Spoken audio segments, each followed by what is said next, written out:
Icon still presence build icon, इस platform में हम लोग एक खामगांव में, और मेरे साथ है इंजीनियर शोएब खान सर, जो पिछले 10 साल से इस इंजीनियरिंग फील्ड में बहुत बढ़िया काम कर रहे हैं। सिर्फ खामगांव में नहीं, उन्होंने पुणे, मुंबई, छत्रपति संभाजीनगर, गोवा, ऐसे अलग अलग सिटीज़ में काम किया है। बहुत सारे हाई राइज प्रोजेक्ट पे भी काम किया है, और फिर उनको ऐसा लगा कि जिस गांव में मैं पला बड़ा हूँ उस गांव में फिर से वापस जाता हूँ, उस गांव के लिए कुछ करता हूँ, इसलिए वो फिर से गांव आए, एक नया स्टार्टअप उन्होंने शुरू किया। इस सब के बारे में, इस पूरे जर्नी के बारे में हम लोग उनसे बिल्ड आइकॉन इस प्लेटफॉर्म के साथ बात करेंगे।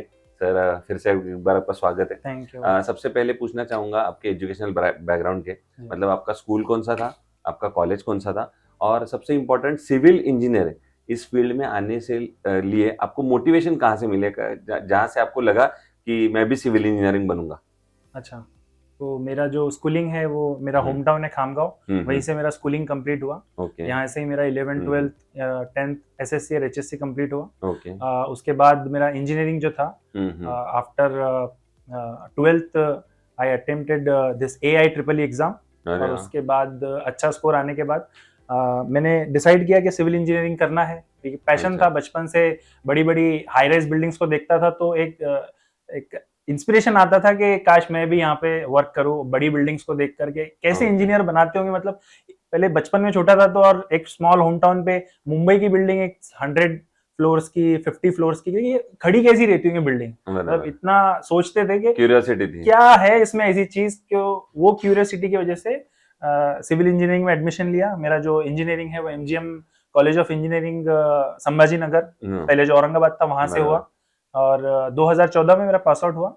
और इंजीनियरिंग होने के बाद वहीं से I started my professional journey from Aurangabad, to Beed, from Beed to Mumbai, then Mumbai to Pune, again come back to Mumbai, then Goa. So ये मेरा ओवरऑल 10 years ऑफ एक्सपीरियंस है, प्रोफेशनल एक्सपीरियंस है, जो कि एग्जीक्यूशन फील्ड में है, कंस्ट्रक्शन एग्जीक्यूशन फील्ड में। और after getting this full experience, I decided to came back to my home town and wanted to start my own firm. क्या बात है। So you have finally started the yes, firm, yes, and definitely. You again started with the जो dream आपका था, ऐसा मेरा dream है, ये मेरा ड्रीम। Very good. तो अब कंस्ट्रक्शन से जुड़े कुछ सवालों के ऊपर आएंगे। सबसे पहले पूछना चाहूंगा, जैसे आपने अभी बताया कि इतने सारे सिटीज में घूमने के बाद कंस्ट्रक्शन इस फील्ड में हमेशा सेंटर पॉइंट पे लेबर रहा है। करेक्ट। और उसमें अनस्किल्ड लेबर का भी परसेंटेज बहुत ज्यादा है। तो अनस्किल्ड लेबर से काम करवाना कितना खतरनाक साबित हो सकता है, क्या आप बताएंगे? अगर परसेंटेज में बताओ तो अनस्किल्ड लेबर से काम करवाना बोलूं तो 75% टफ इसमें है। अनस्किल्ड पर्सन से काम, आप एक टेक्निकल पर्सन से काम करवा सकते हो आसानी से, लेकिन अनस्किल्ड लेबर को पकड़ के रखना, उसको आपके प्रोजेक्ट कंप्लीशन तक एक कंसिस्टेंटली उसको हैंडल करना, that is very tough thing. और यही चीज जो टफेस्ट थिंग थी हमारी, मेरी प्रोफेशनल जर्नी की, कि टू कंट्रोल द लेबर्स हमेशा मूव होते रहते हैं, उनको जहां ज्यादा मिला वो चले जाते हैं, हार्ड वर्क ज्यादा करा नहीं सकते, उनको ज्यादा आप झगड़ा नहीं कर सकते, आप उनपे shout, you can not shout on them, है ना। वो अनएजुकेटेड रहते हैं लेकिन हार्ड वर्क बहुत कर सकते हैं, और उनके जैसा हार्ड वर्क हम नहीं कर सकते। उनकी स्किल अलग है, हमारी स्किल अलग है, डेफिनेटली। तो हमको एक साथ होके, एकजुट होके, उनके साथ मिलके, उनके रिस्पेक्ट करके, उनके जो पैसा होता है, जो मुआवजा होता है, वो उनको वक्त पर दोगे आप, you can control them, definitely. दूसरा, कंस्ट्रक्शन में सबसे पहली फेज आती है वो प्लानिंग की या प्लान की। तो प्लान इस फेज पे आप कैसे काम करते हो, या उसका इंपॉर्टेंस क्या बताएंगे प्लानिंग स्टेज का? प्लानिंग स्टेज का ही इम्पोर्टेंट, ही सबसे ज्यादा इम्पोर्टेंट है प्रोजेक्ट में, कोई भी फील्ड में। सबसे पहले कोई भी कंस्ट्रक्शन जब करने की जब सोच होती है तो उसका प्लान बनता है। तो जो हमारे प्लानिंग इंजीनियर्स होते थे, वो एग्जीक्यूशन इंजीनियर के साथ, आर्किटेक्ट के साथ, स्ट्रक्चरल इंजीनियर के साथ, ये सारी टीम बैठकर उस चीज को पहले प्लान करती थी। तो ये प्लानिंग स्टेज ही सबसे बड़ी स्टेज होती है, क्योंकि एक बार कंस्ट्रक्शन स्टार्ट हुआ तो वो तो एक ऐसा प्रोसेस रहता है जैसे एक फ्लो नदी का फ्लो है जो रुक नहीं सकता, क्योंकि रुका तो फिर सबको डिसएडवांटेज होगा। लेकिन प्लानिंग की चीज ऐसी है कि वो स्टार्ट होने के लिए, खत्म होने के लिए भी बहुत ज्यादा उसमें पेशेंस लगता है, टेक्निकल नॉलेज लगता है, एक प्रोफेशनल एक्सपीरियंस लगता है। तो बहुत ज्यादा इंपॉर्टेंस है प्लानिंग का। तो प्लानिंग के लिए, अगर प्रोजेक्ट 9 मंथ का है तो प्लानिंग के लिए हम लोग 3 से 4 महीना उसमें डालेंगे, लेकिन प्रोजेक्ट के लिए 6 मंथ। तो 50% आप बोल सकते हो, 50 to 40% उसका जो टाइम पीरियड है वो प्लानिंग में जाएगा। बराबर। दूसरा, आप इतने सारे सिटीज में काम कर चुके हैं, आप एक इंजीनियर हैं, इसलिए ये दोनों का कॉम्बिनेशन में आपको एक सवाल पूछना चाहूँगा, वो है बुल्ढाना के डेवलपमेंट का विजन। अगर आपको एक इंजीनियर करके पूछा, जो सिटीज़ आपने देखी है कैसे डेवलप हुई है, अगर ऐसी सिटी आने वाले 20-25 साल में बुल्ढाना को अगर डेवलप करना है, तो कौन से पॉइंट आपके दिमाग में सबसे पहले आते हैं? इंफ्रास्ट्रक्चर आता है सबसे पहले, ओके। क्योंकि जो सिटीज में मैंने काम किया हूँ वो हमेशा मैं एक ड्रीम देखता था कि मेरा होम टाउन क्यों वैसा नहीं है। बराबर। और ये चीज मैंने जब हिस्ट्री में गया तो ये सारी सिटीज भी पहले बुल्ढाना जैसी थी, बराबर। गोइंग फॉरवर्ड ये सिटीज भी उन जैसी थी, लेकिन आगे आगे चलते चलते ये सिटीज वहीं 0 से लेके आज 100% तक जाके डेवलप्ड हुई। बराबर। तो बुल्ढाना भी उस लेवल तक जा सकता है जो उस सिटीज में हुआ। वहां के पॉलिटिशियंस लोग, वहां के एजुकेटेड लोग, उन्होंने जो हार्डवर्क किया, जो बराबर। पेशेंस रखा, जो चीजें उन्होंने की, वो हमारे डिस्ट्रिक्ट में भी हम कर सकते हैं, बराबर। है ना। तो हमारा मेजर फोकस यहाँ से बुल्ढाना डिस्ट्रिक्ट में हमको हमारा मेजर फोकस सबसे पहले इंफ्रास्ट्रक्चर पे करना होगा, क्योंकि जो सिटी का इंफ्रास्ट्रक्चर सबसे अच्छा है वो सिटी में automatically other things get developed, like education, economies, ये सारी चीजें ऑटोमेटिकली डेवलप होती है। तो इंफ्रास्ट्रक्चर पे ध्यान देने की हमारे बड़े जो लोग हैं बुल्ढाना डिस्ट्रिक्ट के, जो पॉलिटिशियंस है ना, जो भी, उन लोग को ज्यादा जरूरत है देने की, है ना, आई थिंक। तो ये सबसे पहले, और इसमें गवर्नमेंट कैसे आपको मदद कर सकता है, ऐसा आपको लगता है इस विजन को पूरा करने में? हाई जो बड़े प्रोजेक्ट होते हैं, मेजर इंफ्रास्ट्रक्चर प्रोजेक्ट होते हैं, वो हमेशा 90% जो है तो गवर्नमेंट से रिलेट होते हैं। जैसे आप रोड्स बोलो, है ना, आप कमर्शियल बड़े बड़े कॉम्प्लेक्स बोलो, क्योंकि यहाँ पे मुंबई पुणे जैसे बड़े बड़े बिल्डर्स तो है नहीं, ये इतने G+4 के ऊपर नहीं कर सकते, क्योंकि यहाँ पे इकोनॉमी उतनी, इनको आउटकम नहीं होता है। तो गवर्नमेंट ही कर सकती है। गवर्नमेंट ये जो विजन है इसको हायर मैनेजमेंट के पास, हायर अथॉरिटीज के पास, मंत्रालय तक लेके जा सकती है कि हमको ये सिटी को ऊपर ले जाना है, यहाँ पे हमको एम्प्लॉयमेंट क्रिएट करनी है जैसे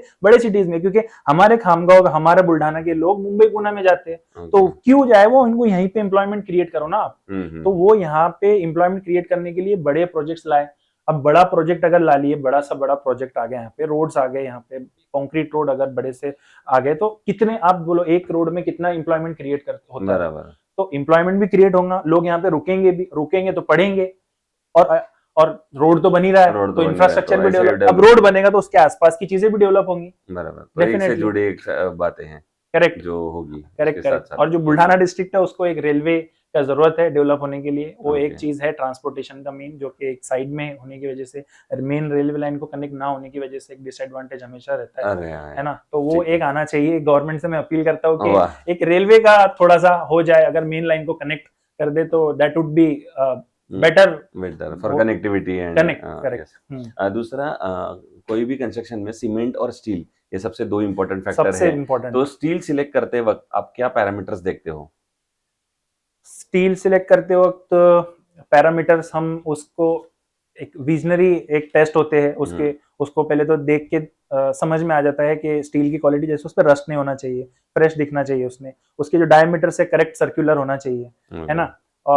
उसके बाद उसके जो टेस्ट होते हैं, लैब टेस्ट होते हैं, जो कंपनी भेजती है लैब टेस्ट, उसके साथ उसकी जो रिपोर्ट्स रहती है, उसके स्टैंडर्ड वैल्यूज होने चाहिए, वो with in the standard limit होना चाहिए, एज पर IS स्टैंडर्ड होना चाहिए। FE 500 है तो वो उसके हिसाब से वो स्टील होना चाहिए, उसकी टेस्ट रिपोर्ट उसके हिसाब से होनी चाहिए, है ना। उसका जो वेट टेस्ट होता है कि पर मीटर में जो स्टील होना चाहिए, पर मीटर वेट में जो स्टील होना चाहिए, उसका हम चेक करते हैं साइड पर, 1 मीटर का टुकड़ा काट के उसका वेट करते हैं, है ना। तो वो स्टैंडर्ड वैल्यूज उसकी कंप्लाई होनी चाहिए। बराबर। हाँ। और आपने आइकॉन स्टील इससे पहले कभी यूज किया है, उसका आपका एक्सपीरियंस कैसा रहा है? नहीं, मैंने यूज तो नहीं किया है, बट डेफिनेटली मैं I am keen to learn about the, yes. क्या बात है। और इस फील्ड में जो नए जूनियर्स आ रहे हैं, आपके दोस्त आ रहे हैं, उनको आप क्या सलाह देंगे सीनियर के तौर पे इस फील्ड में आने से पहले?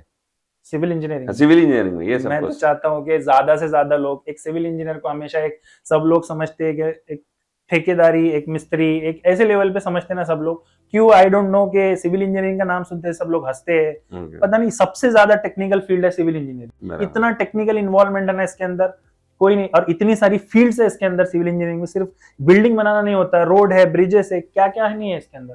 तो मैक्सिमम पीपल को मैं अपील करता हूँ कि वो सिविल इंजीनियरिंग में आना चाहिए उन्होंने, और इसको लर्न करना चाहिए। और सिर्फ ये नहीं कि लर्न करने के बाद आप सिर्फ छोटे मोटे एक शहर के लेवल पे आप छोटा मोटा ठेकेदारी करो, ये नहीं, आप सीखो उसको, बड़े ब्रॉड लेवल पे उसको सीखो, और उसको वो नॉलेज को, जैसे मुंबई पुणे की नॉलेज को आप आपके शहर में इम्प्लीमेंट करो, बराबर तभी तो फिर उसकी वैल्यू है ना। बराबर आप सीख लोगे, बैठ जाओगे, या आप नहीं सीखोगे, आप यही, अब मैं यहीं रहता था 10 साल पहले, तो मैं यही रोड और वो बनाते रहता था। बराबर, तो ये एक अलग चीज़ है। हाँ, बराबर।